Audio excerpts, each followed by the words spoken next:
everybody, it's Aiden here once again, and I'm back in some rFactor2 to do some more sim racing content.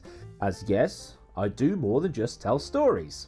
Now this here in the rFactor2 showroom is the NTT IndyCar 2019 mod by the Apex modding group, who gave us the brilliant 2012 GT3 mod a few years ago, and I've decided to tackle a single seat series here. So as its name suggests, this mod replicates the 2019 IndyCar season and features all the teams, drivers and liveries, one of which being this fantastic recreation of Felix Rosenqvist's Cessna car, which I'm a little bit biased to because, you know, it's blue. But it also contains the liveries of new series owners and motorsport overlords Penske and all the other teams such as Letterman, Rahal, Schmidt-Peterson and even Fernando Alonso's McLaren car, which is painted in the correct shade of orange. And as for the physics, they've had some input from engineers within IndyCar, and I'm told a couple of the drivers have also placed their seal of approval on the way the car handles. Which ones? I don't know. They won't tell me. Now, this came out as a beta on Indy 500 weekend, and I did a brief review then, but now the car has reached the release version, it's time to take these back out on track and see what they'll do. Now, being IndyCar and the fact that they run on both ovals and street circuits, and, you know, regular circuits for that matter, I'm going to run them on both with AI so you can see some of the other liveries and see them in both roval and oval configuration. In both oval and oval configuration? I mean oval and road course configuration. So let's get them out there and go and have ourselves some fun. Alright, so welcome to the garage at Indianapolis. I thought I'd just take you through the setup screen just to get rolling, and then we'll go out on track and start turning some laps. So, fuel. Well, that's the obvious stuff, you know, you can't go anywhere if you haven't got any fuel in the car. So, right, we can tick that bit off straight off the bat. Then we've got the gears. Now, I know nothing about setting up an IndyCar. I've just fiddled with it until I got something that felt somewhat right, but that's my gear setup. It's probably completely wrong. So if you know anything about setting up an IndyCar, whether that's in iRacing or whatever, just let me know and I can probably build something from that. But that's what I've got currently. Rev limiter 12,000, radiator size 1, because we want to go as fast as possible. Engine mixture is maxed out. We only have just the one boost setting. There is no qualifying boost in this car. Apex haven't put one in, but you know, if they put a qualifying boost in, that would be cool. Just to see how fast these cars really will go, and to see like if we could do a, you know, can we actually qualify for the Indy 500 type of challenge? You know, can we beat Fernando Alonso? Most people, yes, because we're not too busy faffing around with what colour our car is. I know I keep mentioning that, but it's stupid that the fact that they spent more time worrying about that than actually practicing. There goes one of the Schmidt-Peterson cars. And we've got the suspension and all that stuff. We've got the ride height being vastly different on one side compared to the other because, well, we're turning left. So we need to have the car naturally pull inwards, and we do that by having asymmetric camber settings. 2 degrees, or positive 2 degrees on the left and -3 on the right. So when we're driving along, I will actually be turning the wheel slightly to the right in a straight line, and then the car will just naturally pull inwards to go through the corners, which is a pretty cool thing that IndyCars do. But it's all standard fare for an rFactor2 setup, so I'm going to click on race, and we can go for a bit of a drive. Steering wheel looks really cool. I've got all the speed, well, all the... Because I was looking at the speed bit when I started talking. I was looking at the... so let me try that bit again. So, steering wheel looks really cool. I haven't done one of these in a while, can't you tell? Steering wheel looks really cool. That's a Penske car in front. And I've got all the details I will ever need on there, apart from my oil pressure, because I don't think it's coded in rFactor2.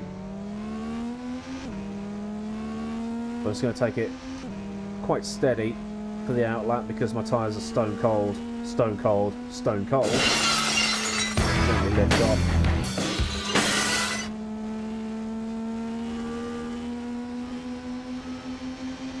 There goes Max Chilton.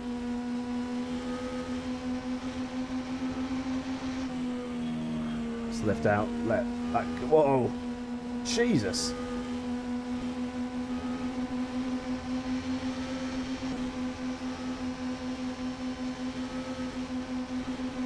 This is what's so great about sim racing, is that, like in real life, you really need the tyres to warm up before you can really start to push.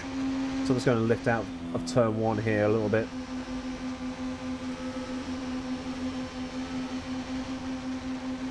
And then I can get the foot back down again. Just nurse it around for the first couple of laps. I'm about 63 degrees now. You can probably tell that the left-hand tyres are just along for the ride. But getting the turn in correct every single time is part of the challenge of driving one of these cars. So on this next lap I should be able to push a little bit harder.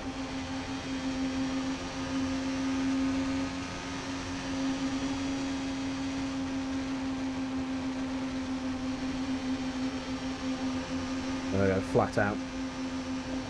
Big turns 1 and 2, probably took it a little bit too much on the inside. But now that it's warmed up, the car's started to behave a bit. And my fastest ever lap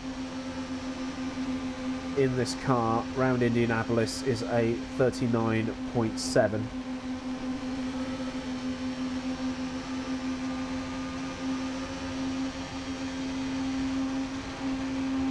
But I was running on fumes.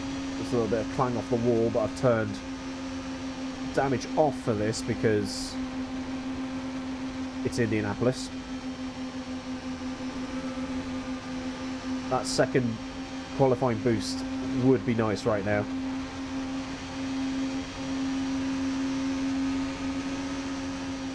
I'm sure they have a qualifying boost.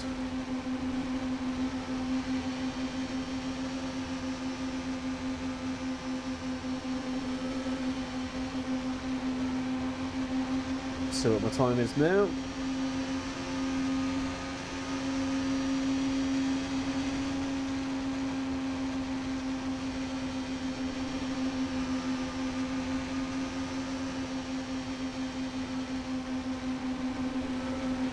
And this is actually harder than it looks.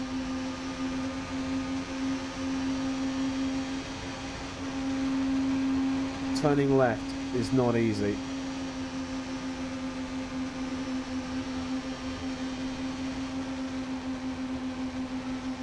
If the greatest driver in the world in Fernando Alonso can't qualify for the Indy 500,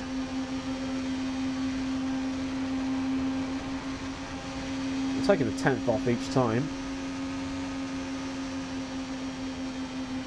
Oh, that felt better.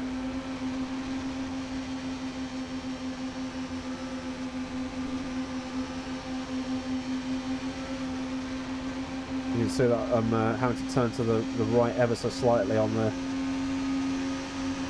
straights.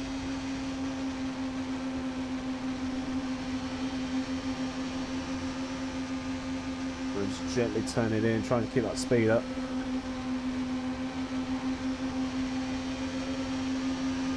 But I have got a decent amount of fuel on board here.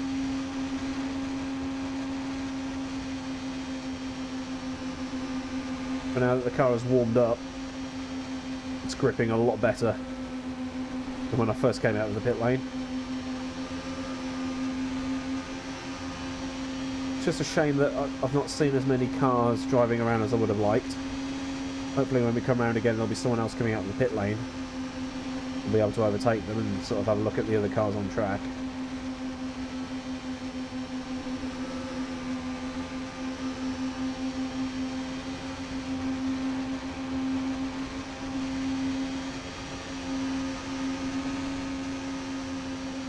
Well, there's one car at least.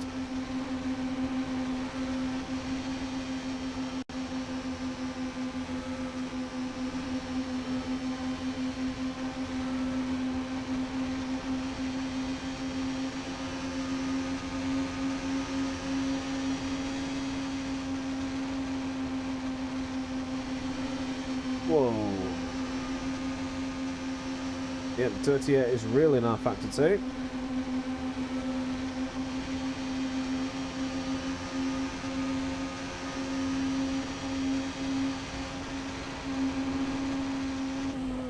Oh shit. Okay.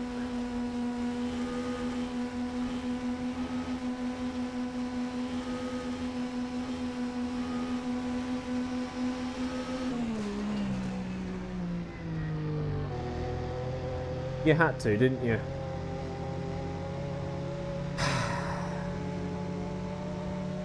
Fine. but that is on... Oi! That's on the ovals, at least. Let's try and bring it in, and... I can't believe I got an unsportsmanlike driving flag for that.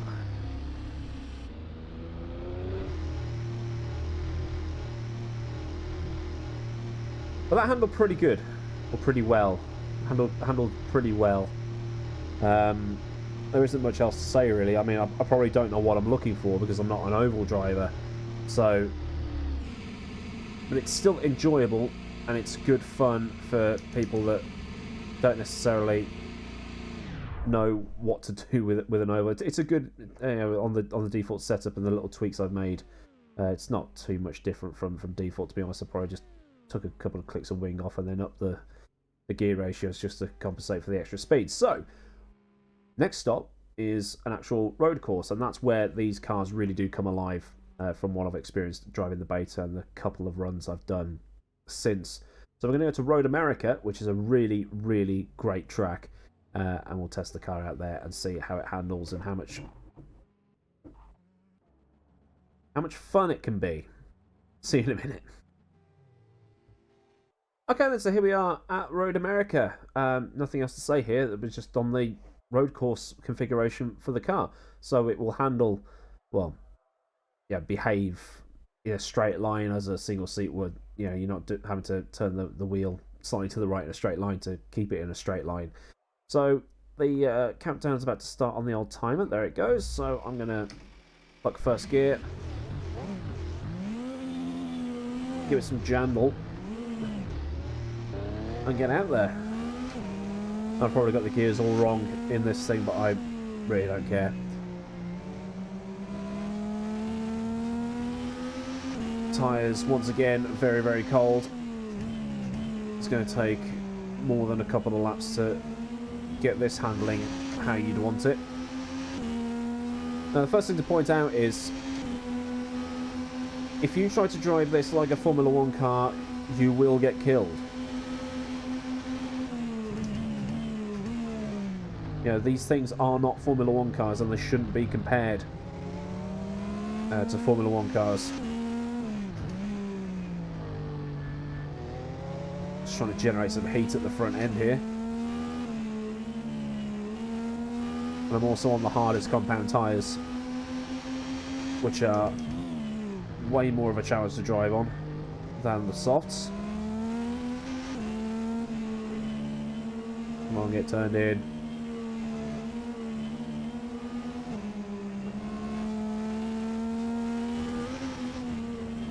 Oh dear.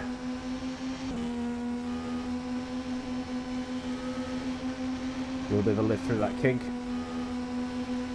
If you've never driven here, it is a fantastic track. Just trying to get around without dying. Being very gentle on the brakes.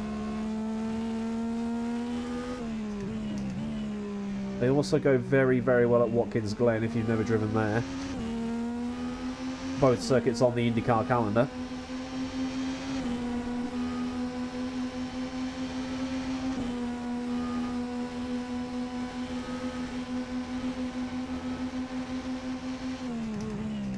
A little bit of a lock-up under brakes for turn 1. But I've got some heat in the tyres. Still not feeling 100%. I'm trying to get out of that mentality of driving like I'm driving a Formula 1 car, because it is not a Formula 1 car. You've sort of got to relearn how to drive them. You've got to brake in a straight line, turn, and then get the power down on the other side. You can't really do it mid-corner.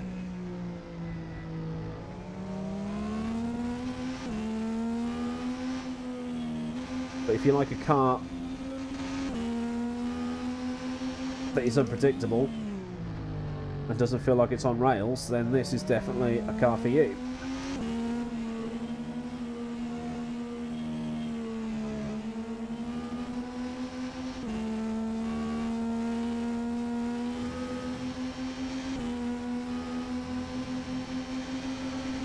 Yeah, we can go flat through there now.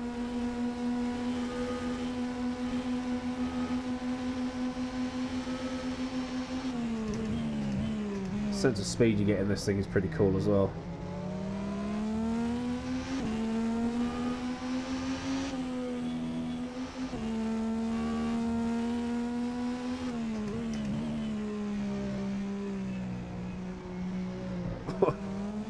Yeah, keep it off the grass. That might help.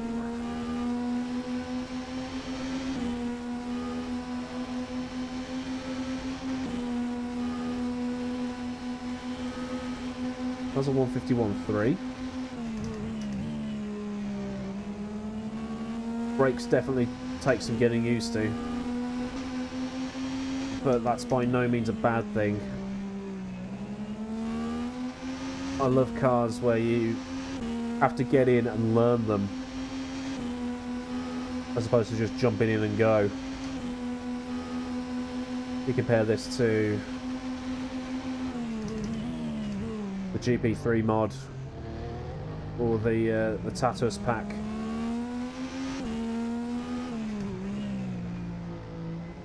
These things take a bit of time, but don't be discouraged if you can't drive them straight away. I mean, I'm nowhere near as quick as I probably could or should be going,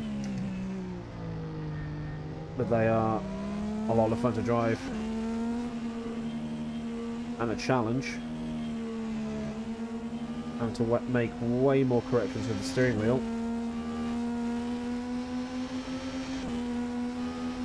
And I'm probably aware that I'm overloading my tyre through that long right-hander.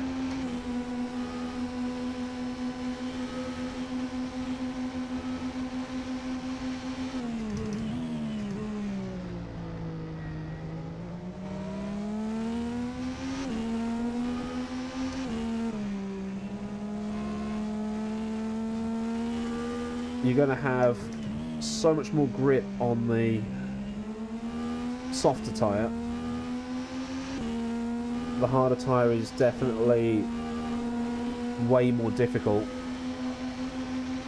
but it's all part of the learning process.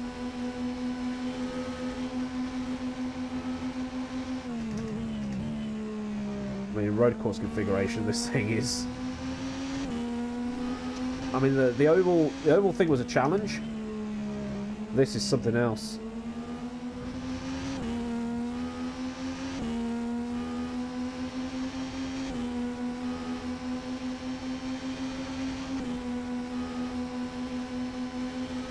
Sounds good too.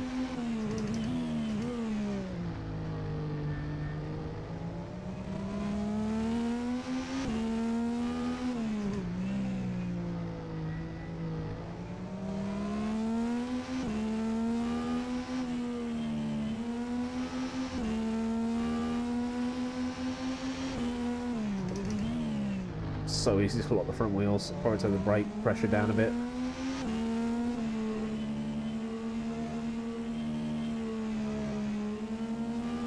Come on. This corner goes on forever.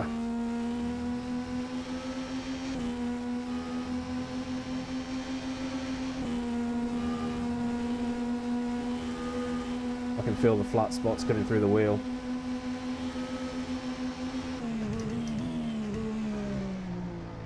If you do try to trail brake too hard into some of these corners, the back end will just go. I might be able to show you.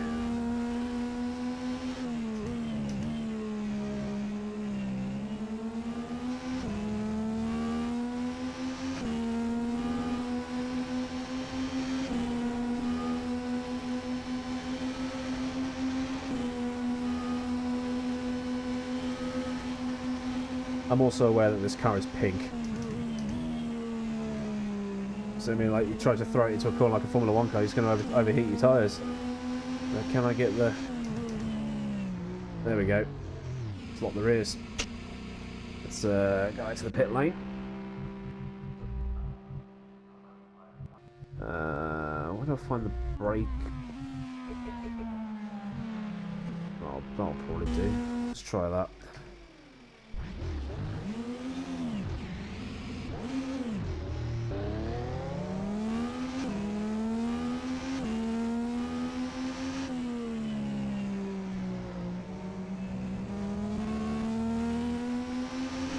It's unbelievable how much the front end is non-existent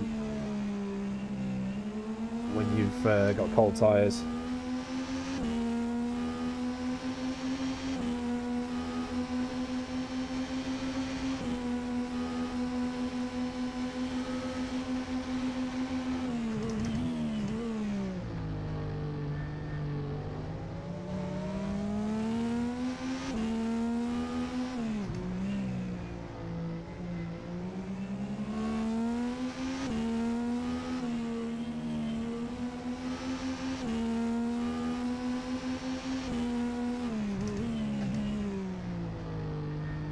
See, went in a bit too hot at back end, wanted to kick out. Got away with it that time though.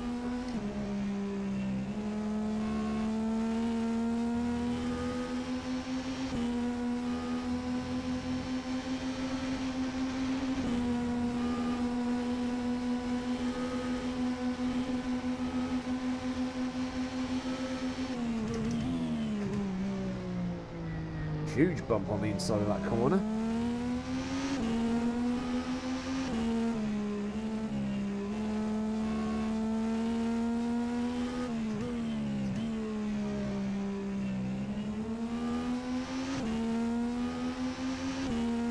Catch up to some of these cars ahead.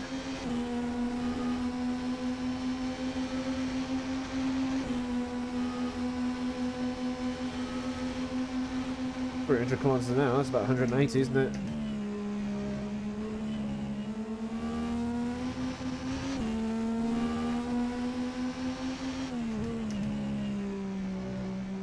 Actually, turning down the brake pressure's helped a bit.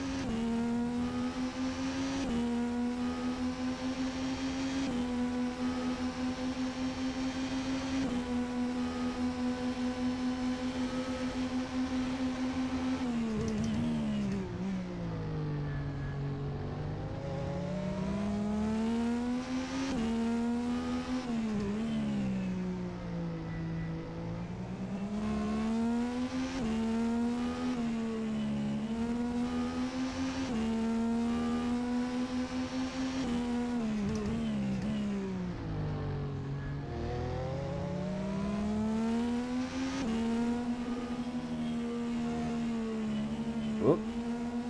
That's not where you're supposed to go, my friend.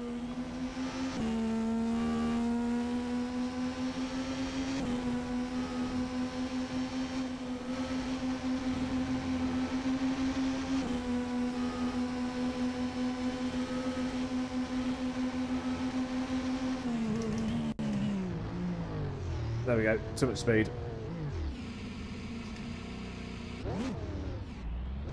There you go, you can't dump the clutch either.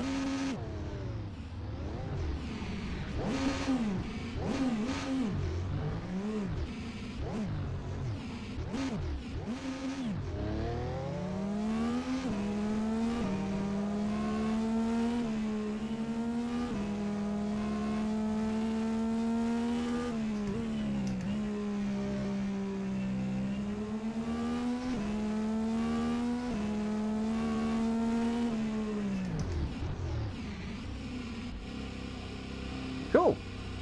So, this has been the NTT IndyCar mod by Apex Modding Group. Fantastic car to drive, a lot of fun. Real challenge if you're not used to this kind of thing. But I'll just I'll put the camera angle there, I guess. That looks pretty cool. So, that's been it from me. I've been amsimracing. If you've enjoyed this video, then give it a like, and if you want to see more, then obviously click the subscribe button with more story time, more pressing issues, and more of this stuff happening. Thanks as always, guys, to my patrons on Patreon. They're on your screen right now. Your donations are very, very much appreciated. And if you want to join them, or join Discord, which is now over 500 members, or just get in contact with me or follow me on social media, then all the stuff you need is in the description box for you. So until next time, I've been amsimracing. Have a cracking day wherever you live in the world, and I'll see you next time for another video. Goodbye.